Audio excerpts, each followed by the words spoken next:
और आज हम लोग आए हैं अपने जनरल नासिक साइट पर, जहाँ पे हमने किचन फर्नीचर डिलीवर किया है। तो जैसे कि अगर 8 फीट का किचन है तो 8 फीट के किचन में किस तरह से आप अपने कस्टमाइज के हिसाब से, अपने यूटिलाइज के हिसाब से उसे प्रॉपर्ली ऑर्गेनाइज कर सकते हैं विद एसएस बास्केट के साथ। और इफ अगर आपका पैरेलल किचन है तो पैरेलल किचन में भी आप किस तरह से ऑर्गेनाइज कर सकते हैं जो मल्टीपर्पज हो, जिसके अंदर शेल्फ भी हो और प्लस हमें कोई ऐसा स्पेस मिल जाए जहाँ पे हम अपना आटे का डिब्बा, एक्स्ट्रा एलपीजी प्रॉपर तरीके से ऑर्गेनाइज कर पाए। और एक और खास बात यह रहेगी कि अगर आपके किचन में एक ड्राई बालकनी है, एक ड्राई स्पेस है जहाँ पे हम अपना यूटिलिटी स्पेस भी कहते हैं, तो वो वाला सेक्शन भी आ जाए तो वहां पर कलर कॉम्बिनेशन किस तरह से लिया जाए जहाँ पे ब्राइटनेस अच्छी है बट कलर थीम का भी बहुत ज्यादा डाउट होता है। तो आज के इस वीडियो में ये सारे डाउट्स आपके क्लियर होने वाले हैं और स्पेशली आपका बजट भी क्लियर हो जाएगा कि अगर आपका सिर्फ 8 फीट का है तो कितने बजट में जा सकता है, स्पेशली उसमें कितने बास्केट आ जाएंगे। तो इससे पहले कि वीडियो स्टार्ट हो जाए, अगर आपने चैनल को सब्सक्राइब नहीं किया है तो चैनल को सब्सक्राइब कर लीजिए और नोटिफिकेशन की बेल आइकन कॉल पर क्लिक कर लीजिए ताकि मेरी हर आने वाली वीडियो आपको टाइम पर मिले। इस प्रोजेक्ट को डिलीवर करने से पहले हम 3D के साथ गए थे क्योंकि 3D प्लान से हमें काफी ज्यादा चीजें क्लियर हुई। तो पहले आप देख लीजिए 3D।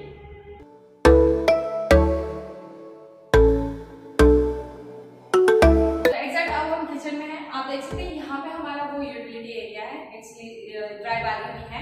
यहाँ पे हमारा एग्जैक्ट मेन काउंटर है जो कि 8 फीट का है। तो जो हमारी नेसेसरी बास्केट होती है वो 5 बास्केट्स होती है। अगर हम चाहें तो यहाँ पे बास्केट की साइज छोटी करते हुए हमने बीच में पुल आउट पे ऑर्गेनाइज किया था, जिससे आप एक 3D देख सकते हैं। तो बट उसमें ये हो रहा था कि जो हमारी एक्चुअल बास्केट की साइज थी वो 18 इंच की हो रही थी।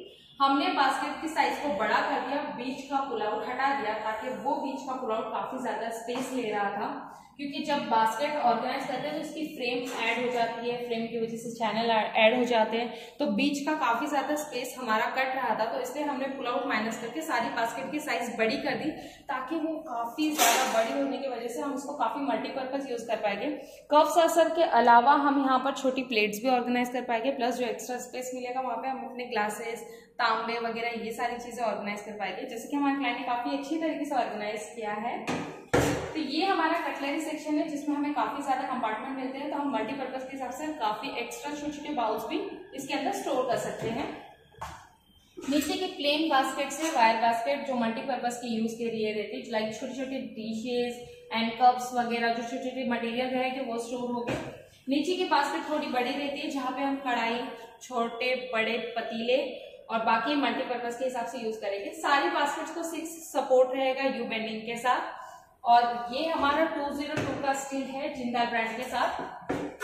यहाँ पर थाली वाला सेक्शन है 1 रॉड के साथ, बीच में हम 2 रॉड एक्स्ट्रा मारते हैं ताकि छोटे से बड़ी प्लेट प्रॉपर तरीके से इसमें सेटअप में ऑर्गेनाइज हो जाए, वो नीचे ना गिरे। इस साइड पे हमारा सिंक एरिया है, तो सिंक एरिया के साइड में हमें कई बार एक एक्स्ट्रा स्पेस मिल जाती है जहां पे हम इस तरह का पुल आउट ले सकते हैं जिसमें सारे डिटर्जेंट का मटेरियल आप इजीली स्टोर कर पाओगे। और बड़ी से बड़ी अगर कोई बॉटल्स है लाइक फिनाइल वगैरह की तो वो भी यहाँ पर आप स्टोर कर पाएगा। हमारे लिए ये वाला पार्ट एक्सेस करने के लिए काफी इजी हो जाता है। और यहाँ पे हमारे एसएस की सॉफ्ट क्लोज हिंजेस है, तो यहाँ पे अगर पानी है कुछ भी है तो यहाँ पे जंग लगने के चांस बिल्कुल भी नहीं है। जब ये पार्ट कंप्लीट होता है तो इस कॉर्नर में हमारा एलपीजी सेक्शन है। तो एलपीजी सेक्शन आप देख सकते हैं कि पीछे साइड से भी हमें काफी बड़ा स्पेस मिल जाता है, तो हम बैक साइड और फ्रंट साइड काफी इजीली यूज कर पाते हैं। तो एलपीजी का पाइप आप देख रहे हैं कि इस तरह से यहाँ से अंदर की तरफ गया है और वो फ्रेम के पीछे टच करते हुए नीचे की तरफ से एक्सेस हो चुका है। ये हमारा सॉफ्ट क्लोज डोर। तो ये वाला हो गया हमारा फ्रंट वाला एरिया। एग्जैक्ट इसके सामने वाला एरिया अगर आप देखोगे तो इसकी डीप हमें काफी अच्छी मिली है। तो यहाँ पे भी इफ इन फ्यूचर अगर आपका कुकिंग का प्लान है कुछ है तो आप इस साइड पे भी शिफ्ट कर सकते हैं। यहाँ पे इलेक्ट्रॉनिक आइटम्स के लिए यूज और उसे एक्सेस करने के लिए ये वाला पार्ट दिया। तो हमारा 3 शटर्स में डिवाइड हुआ है। तो एक साइड में हमने शेल्फ देते हुए 2 कंपार्टमेंट में से डिवाइड कर दिया ताकि हम नीचे और ऊपर का स्पेस प्रॉपर तरीके से यूटिलाइज कर सके। और उसी का एक साइड का एरिया जहां पर हम अपना आटे का डिब्बा या एक्स्ट्रा एलपीजी है उसके लिए हम इसे यूज कर पाते हैं। यहाँ पे भी हमारी सारी एसएस की सॉफ्ट क्लोज हिंजेस रहेगी क्योंकि किचन के नीचे वाले पार्ट में पानी का यूज ज्यादा रहेगा, तो यहाँ पे हम एसएस की सॉफ्ट क्लोज हिंजेस प्रेफर करेंगे। ऊपर साइड का एरिया है तो यहाँ पे हमारा कैबिनेट है जो कि एमएस के सॉफ्ट क्लोज के साथ है। तो यहाँ पे जो सेक्शन होता है ये कस्टमाइज होता है। अंदर की कंपार्टमेंट आपको किस तरह से चाहिए वो डिसाइड करते हुए हमने यहाँ पे ऑर्गेनाइज किया है। तो जैसे कि यहाँ पे मिक्सर और उसके सारे आइटम्स है तो उस हिसाब से, उस हाइट के हिसाब से ये प्रॉपरली सेटअप ऑर्गेनाइज हो गया है। इफ अगर आप डिनर सेट प्लान करते हो तो डिनर सेट के अकॉर्डिंग उसके जो बाउल्स रहेगी, जो प्लेट्स रहेगी, प्रॉपर तरीके से इस वाले सेक्शन में ऑर्गेनाइज हो जाएगी। और डिजाइन के अकॉर्डिंग आप देख सकते हैं कि आप प्लेन शटर के साथ जा रहे हैं या फिर ग्लास शटर के साथ जा रहे हैं। कस्टमाइज चीज है, इसमें रेट का कोई कनेक्शन नहीं होता। आपकी चॉइस के अकॉर्डिंग ये दोनों डिजाइन के साथ आप जा सकते हैं। ऊपर की साइड हमारा लॉफ्ट है जो कि विद बॉक्स है, तो काफी हाइट पर मैं इसे ओपन नहीं कर पाऊंगी, बट आप आइडिया लगा सकते हैं कि जो भी आपका हैवी स्टोर रहता है, लाइक हमारा जो भी पापड़ वगैरह के डिब्बे रहते हैं, राइस के डिब्बे रहते हैं, जो कि मंथ में 1 टाइम लगने वाली हमारी जो चीजें रहती है वो हम ऊपर की तरफ यूज करने के लिए रखेंगे, और जो डेली यूज होने वाली चीजें है वो हम नीचे की तरफ रखेंगे। अब ठीक इन चीजों के साथ अगर हम बजट का आइडिया निकालें तो ये हमारा 8 फीट का किचन है। अगर आपका भी 8 फीट का है, वहां पर आप इस तरह के 5 बास्केट्स ऑर्गेनाइज कर रहे हैं। एक साइड पे हमारा एलपीजी का शटर है और दूसरी साइड पे हमारा सिंक एरिया है, जिसके अंदर ऑलरेडी एक और हमें पुल आउट मिला है, तो इसका बजट लगभग आप 35 से 40 लेकर चलिए।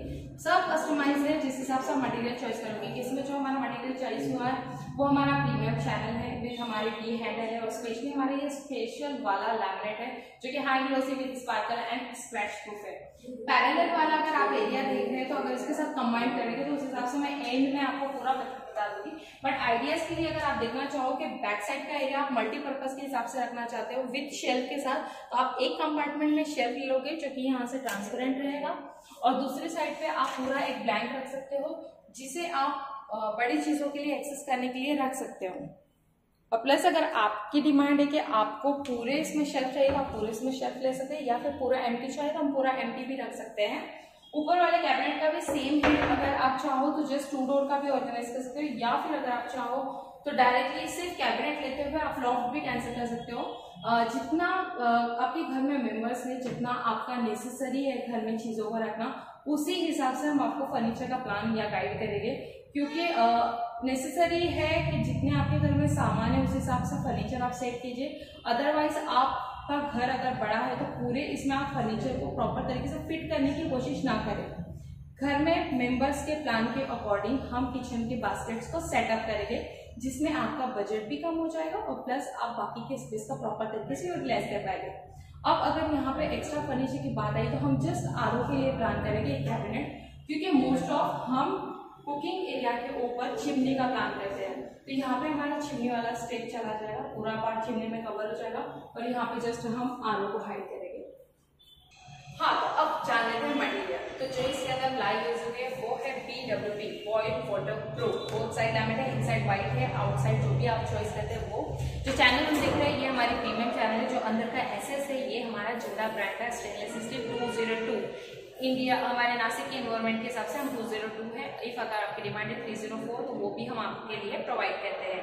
फाइनली वारंटी गारंटी की अगर बात की जाए तो कंपनी जो खुद मैन्युफैक्चरिंग करती है, लाइक अंदर का SS बाहर की शटर ये खुद मैन्युफैक्चरिंग करती है, जिसकी आपको लाइफ टाइम वारंटी दी जाती है। और रही बात हार्डवेयर की, तो आप जिस भी ब्रांड का लेते हैं उस ब्रांड के पॉलिसी के अकॉर्डिंग आपको वारंटी गारंटी दी जाती है। अब जो हमारे क्लाइंट हैं इनकी जो कलर थीम की चॉइस है वो actual red, black and white है। तो आप देख रहे हैं जैसे फर्नीचर ऑर्गेनाइज हो गया तो फैन को भी मैच कर दिया गया है, लाइक जो एग्जॉस्ट है उसको भी मैच किया है, जो आरओ है उसको भी मैच किया है, तो पूरे शेड को मैच करते हुए एक प्रॉपर तरीके से किचन को ऑर्गेनाइज किया गया है। अगर इस तरह का फुल किचन आप भी मेकिंग करना चाहते हैं तो कॉस्ट आपका 81,000 तक जाएगा, जो कि हमने इस प्रोजेक्ट को डिलीवर किया है 81,000 में पूरा फुल प्रोजेक्ट। कस्टमाइज प्रोडक्ट है, जिस हिसाब से आप साइजेस चॉइस करोगे, जिस हिसाब से आप क्वालिटी चॉइस करोगे, क्योंकि इसमें भी काफी टाइप्स के मटेरियल्स आते हैं, उस हिसाब से अमाउंट भी प्लस माइनस होती है। उम्मीद करती हूँ आज का ये वीडियो आप लोगों को पसंद आया होगा। अगर आप भी अपने किचन का बजट जानना चाहते हैं तो आप हेडलाइन पर कॉन्टेक्ट कीजिए, आपको बेस्ट से बेस्ट गाइड मिलेगा। इफ अगर आप मटेरियल देखना चाहते हैं, डेमोज देखना चाहते हैं, तो एनो सेंटर के पास हमारा शोरूम है, आप गूगल पर जाकर डायरेक्ट लिंक से भी विजिट कर सकते हैं। चैनल को सब्सक्राइब कीजिए, वीडियो को लाइक कीजिए और जितना चाहे उतना शेयर कीजिए। मिलते हैं अगले नए एपिसोड के साथ, तब तक के लिए बाय। तो अब फाइनली मैं आप लोगों को मिलाने जा रही हूँ जिनके यहाँ पर हमने प्रोजेक्ट डिलीवर किया हमारे क्लाइंट के साथ। मैडम क्या आपका एक्सपीरियंस हमारी कंपनी के साथ कैसा रहा? Good evening. First of all मेरा एक्सपीरियंस, मैंने तो YouTube पर बहुत सारे इनके एड्स देखे थे, उसमें मुझे इतनी सारी वैरायटीज मुझे कोई भी कंपनीज ने प्रोवाइड नहीं किया हुआ था, एंड मेरा जो पैरेलल सिस्टम था वो चीज मुझे उनके एड्स में दिखाई दिया। तो whenever I have called them तो उन्होंने मुझे बहुत अच्छे से बताया कि कंसेप्ट क्या है, आप यहाँ पर आ सकते हो। And they have shown me entire materials. और अनम मैम थे और धनराज भैया थे, तो धनराज पटेल, तो उन्होंने मुझे बहुत अच्छी तरीके से 3D शॉट्स के बारे में उन्होंने बताया। दैट इज द इनकी कंपनी का एक चीज बहुत अच्छा है कि वो पहले 3D डिजाइन फाइनलाइज करते हैं। जो मेरे कोई भी जितनी हमारी प्रॉपर्टीज थी उसमें हमें किसी ने भी बताया नहीं था कि 3D कंसेप्ट क्या होता है। ये एक न्यू कंसेप्ट हमें यहाँ पर पता चला। एंड आई अप्रिशिएट कि ये सब चीजें हमें पता चली। फिर कलर कॉम्बिनेशंस के बारे में, जैसे हमारे एरिया में बहुत ब्राइटनेस है, तो ब्राइटनेस के हिसाब से कलर्स कैसे होने चाहिए ये उन्होंने हमें बताया। तो we were very much impressed and definitely I will suggest best kitchenettes की वो आप उनसे आप ये चीज को कंसल्ट कर सकते हो। आपके जिस तरीके का भी मॉडल रहे वो चीज को बहुत 110, 20, 30% को वो डिमोलिश करते हैं और उस चीज को हमें बताते हैं कि हाउ टू डिजाइन इट। हमारा कंसेप्ट उनके concept, these are the professional one and we are the starters. तो हम लोगों को डिजाइन पता नहीं चलते। तो ये सारी these all design they are suggested by them only and we are very impressed. तो thank you once again ma'am and thank you.